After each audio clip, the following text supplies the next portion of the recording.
Muy bien, muchas gracias. Muy buenas tardes a todos. Debo decir que me quedé enganchado por razones sentimentales con la idea de Manuel Otero de que esto es la Bombonera y quería sentir eso antes de empezar.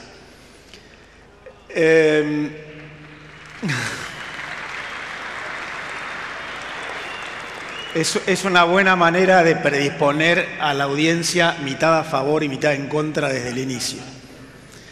Bueno, gracias por la convocatoria, gracias a ustedes por estar presentes. A mí me han pedido que comparta con ustedes algunas ideas, un poco de información sobre cómo están funcionando los negocios internacionales, en particular en materia de alimentos, no solamente desde la perspectiva pública, sino desde la perspectiva operativa entre las empresas que actúan en esta globalización en proceso de cambio. Escuchamos hace un rato que la globalización está en una instancia de modificaciones. Algunos creen que estamos en un proceso de desglobalización, no pienso eso yo. En todo caso, lo que creo es que el mundo está viviendo una etapa de modificación sustancial de la internacionalidad de los procesos productivos. Probablemente ya no sea una globalización en términos de universal, pero sí la internacionalidad, con un poco más de selectividad, empieza a ser un componente crítico en el análisis de cómo funcionan los mercados. Y siendo que la Argentina tiene en la agroproducción el 70% de todas sus exportaciones, este es un acontecimiento muy relevante para analizar. Pero déjenme partir de por qué creo que la globalización no se retrae. Y es lo que está mostrando la pantalla en este momento. Si nosotros medimos la suma de todas las exportaciones de todos los países del mundo el año pasado, nos encontramos con que se accedió a un récord de más de 28 billones de dólares, bienes más servicios. La columna de la derecha, la más alta, muestra que el año pasado fue un récord histórico en materia de comercio internacional de bienes y servicios. Por lo tanto, si bien había habido una retracción, podríamos estar ante un rebote. Ahora, ese rebote, esa mayor internacionalidad está dándose en un escenario de gran cambio cualitativo. Los negocios ya no son como eran y hay una enorme cantidad de estudios, en particular me baso en uno que hace algún tiempo publicó el McKinsey Global Institute, que dice que si nosotros medimos bien, uno de los problemas que tenemos para analizar la globalización hoy es que la medimos con la metodología creada a mediados del siglo pasado. Si nosotros medimos bien, al menos la mitad de todos los intercambios comerciales en el planeta están formadas por intangibles, básicamente servicios. Allí yo lo desagrego en pantalla. La mitad gris a la derecha es comercio mundial de manufacturas, bienes físicos, pero la otra mitad es o servicios puros o servicios incorporados agregando de manera sustancial valor en el comercio de bienes físicos. Eso es lo que podemos llamar el capital intelectual. De modo que hay un relevante componente nuevo que está modificando el modo en el cual las empresas y los productos se están relacionando entre sí. Y esto es sustancial para entender que la producción de base agrícola ya no es producción primaria, en la medida en que está antecedida de una enorme cantidad de componentes tecnológicos que la sofistican y la configuran de un modo distinto. Por lo tanto, lo que yo creo que hay que hacer es entender que el comercio internacional es solo una parte de este nuevo fenómeno de internacionalidad económica. Me gusta decir que asistimos a una nueva globalización, una globalización hexagonal, en la cual hay 6 flujos sistémicos que no solamente son intensos, sino que se vinculan entre sí. Ellos son el comercio internacional de bienes físicos, el tradicional, aquel a través del cual medíamos la internacionalidad antes. En segundo lugar, el comercio internacional de servicios crece 60% más que el comercio de bienes. En tercer lugar, los flujos de inversión extranjera directa. El año pasado llegaron a recuperarse después de la caída de la pandemia. En total hay 44 billones de dólares de stock hundido de inversión extranjera directa en el planeta. En cuarto lugar, los flujos de financiamiento productivo y sobre todo aquel financiamiento que se lleva adelante a través de instituciones modernas, ágiles, que permiten financiar proyectos muy innovativos. Los argentinos creemos que el financiamiento internacional es básicamente dinero para el Estado, pero en el mundo el financiamiento internacional activa procesos productivos en el sector privado. Y hay dos flujos internacionales que están definiendo la nueva era de los negocios internacionales. El primero de esos dos es el flujo de datos, conocimiento e información. Ese es el más dinámico, ese es el nuevo motor de la internacionalidad productiva. Es el que, o en abstracto, o como parte de los demás flujos, está definiendo la nueva era de los negocios internacionales. Y vinculado con este, el sexto flujo es el de la gente. Las migraciones y las telemigraciones de personas trabajando en el mundo, integrándose y formando parte de redes de generación de valor más allá de las fronteras. Hay 1.600 millones de trabajadores en el mundo conectados a Internet desde sus puestos de trabajo globales. Esto está cambiando no solamente el modo en el cual las empresas actúan entre sí, sino el soporte institucional que permite que las empresas, las personas, las organizaciones, los sectores públicos se relacionen. Y una cosa muy interesante que está acompañando este proceso es que está cambiando la matriz pública. Hasta hace poco, el principal continente dentro del cual los procesos de internacionalidad productiva se generaban eran los tratados de libre comercio, esos pactos entre los países por los cuales se reducen aranceles y se hace más cómodo el intercambio comercial. Esos pactos siguen creciendo.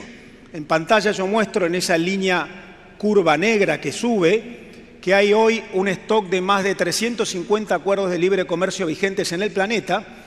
Esos acuerdos, en más de la mitad del total, básicamente han sido celebrados en los últimos 20 años, desde que comenzó el siglo XXI, y van haciendo que, lo que vemos a la derecha de la pantalla, hoy el 60% de todo lo que se comercia en el planeta entre empresas que operan en diferentes países, el 60% del total ocurre entre países que han celebrado entre sí acuerdos de apertura o de integración, reduciendo obstáculos en frontera, acuerdos de libre comercio, de integración comercial, de complementación económica o de algún tipo de apertura recíproca.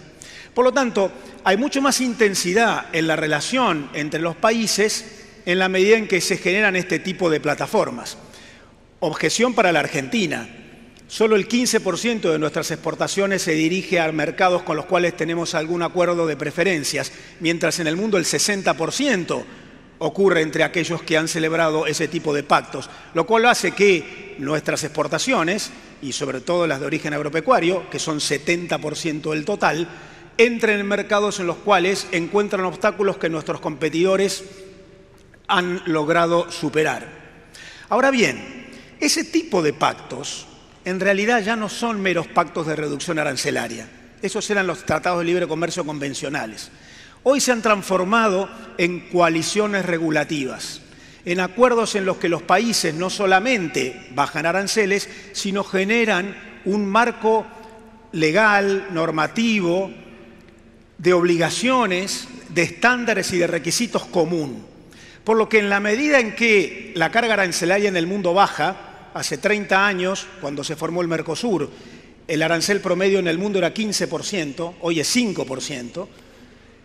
En la medida en que baja esa carga, sube la exigencia de calidad. El mundo está generando espacios dentro de los cuales, para poder jugar, hay que invertir en cumplimiento de estándares, requisitos, normas de todo tipo. Voy a mostrarles algunas ahora. En pantalla ustedes ven en este momento los distintos tipos de acuerdos que hay en el mundo.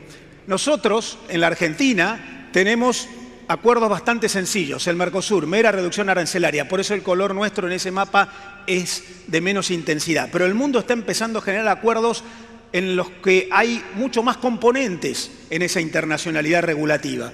Lo muestra lo que ustedes ven a la derecha.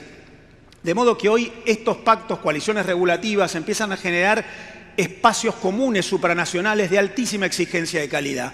Y para los que venimos de afuera, y sobre todo en áreas tan sensibles como la agroalimentación, suponen un costo de adaptación si es que no estamos jugando dentro de ese tipo de pactos. De modo que aquí aparece otra luz amarilla para la Argentina.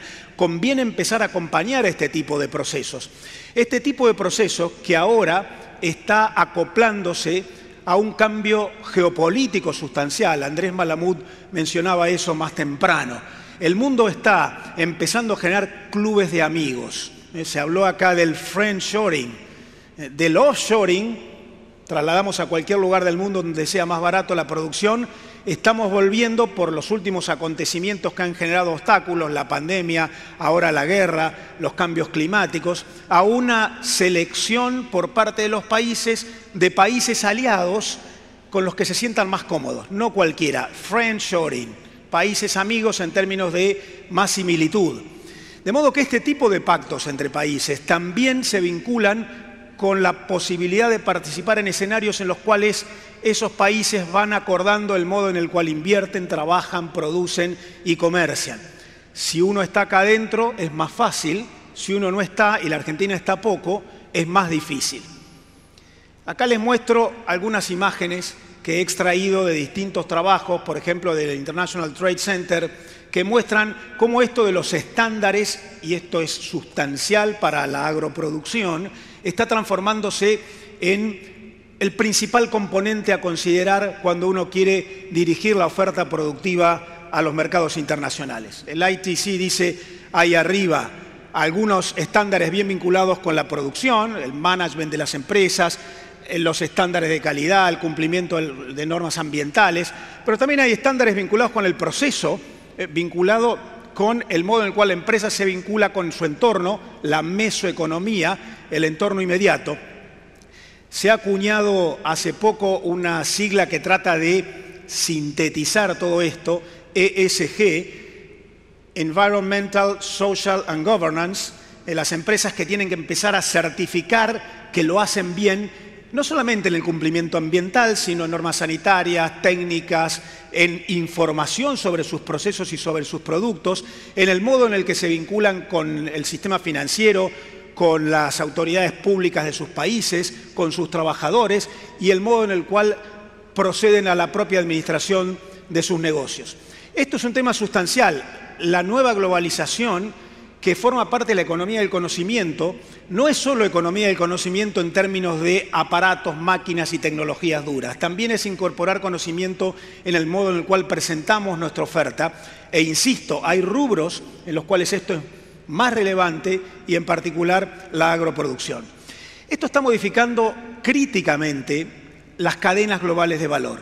Pues sabrán ustedes que las cadenas globales de valor, una expresión que hace algo más de 20 años empezó a utilizarse como para explicar el modo en el cual las empresas se vinculan en el mundo.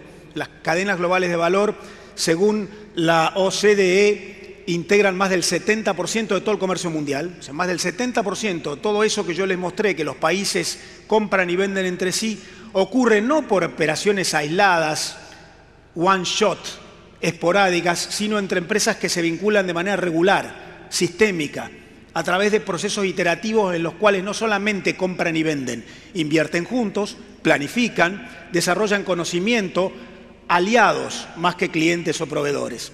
Pero esas cadenas globales de valor, que básicamente podían ser definidas como una línea horizontal en la cual hay distintas etapas de maduración productiva en diversos países, están cambiando a partir de todo este proceso de nueva generación de exigencias que yo les mostraba hace un rato.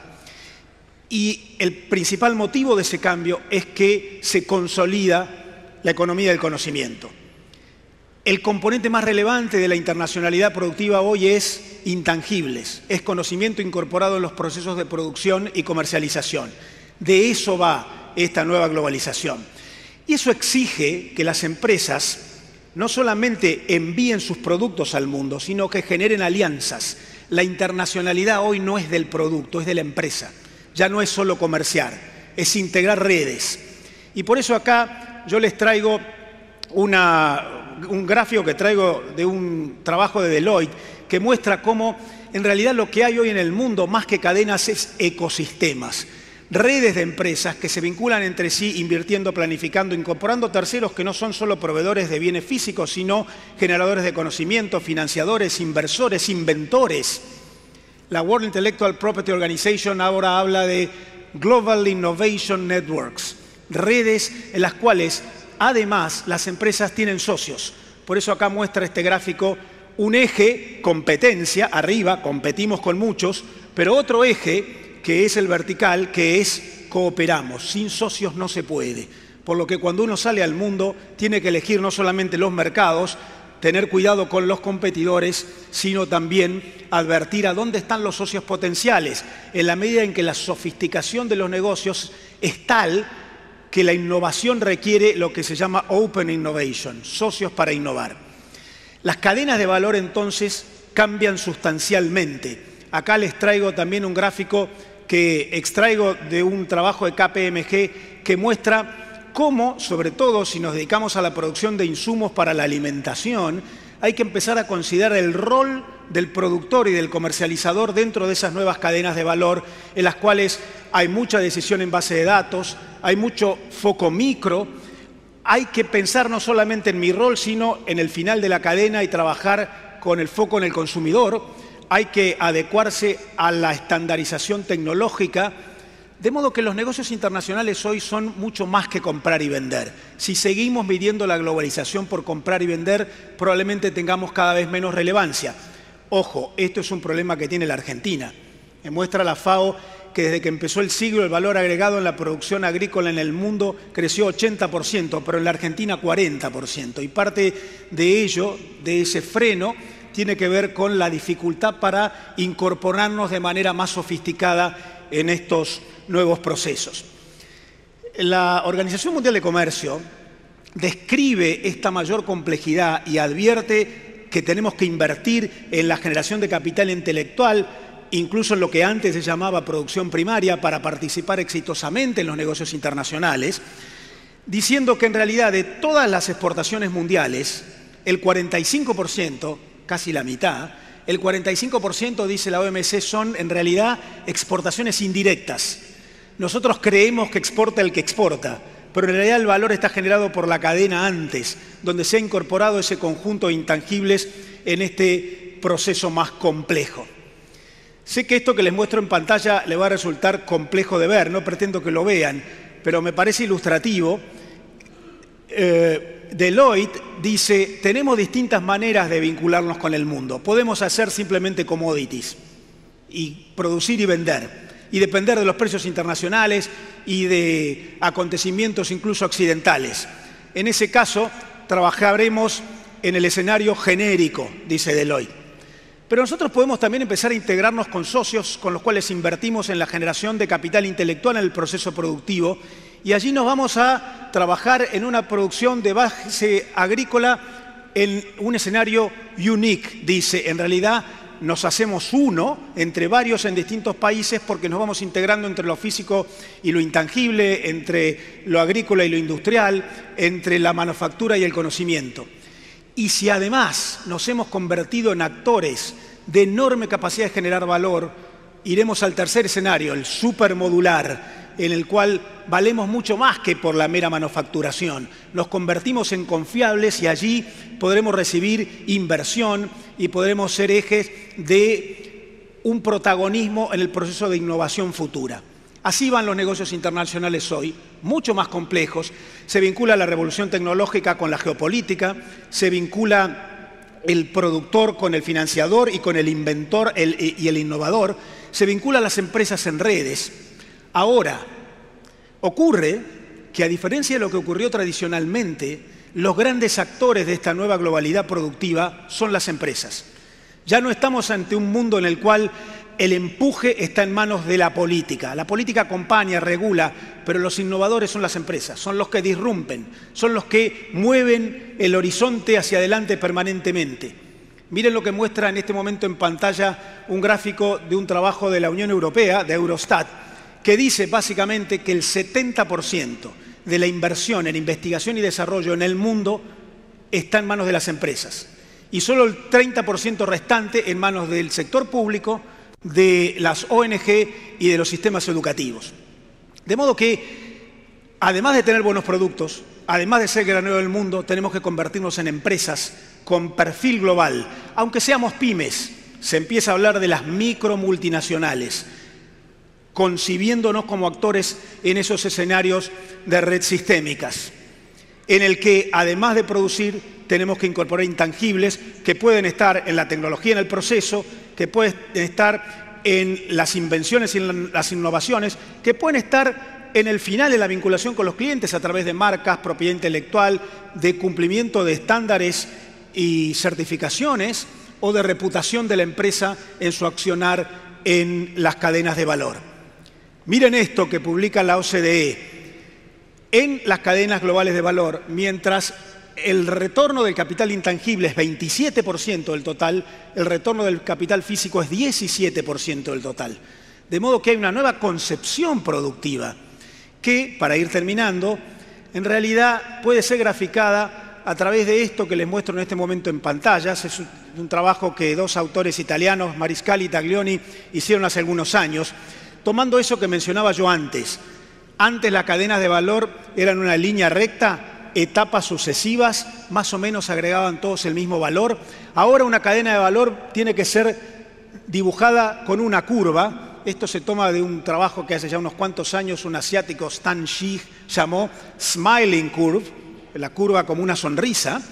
En realidad, esto lo que describe es que la generación de valor principal está en el inicio o en el final. Ya no está en el medio, la mera manufacturación. En el inicio, en la investigación y desarrollo, en la ingeniería, en la innovación o en el final, el modo en el cual nos vinculamos con el resto en los procesos productivos, generando arquitecturas vinculares, no contratos legales, contratos relacionales, invirtiendo en la relación con los demás actores de las cadenas.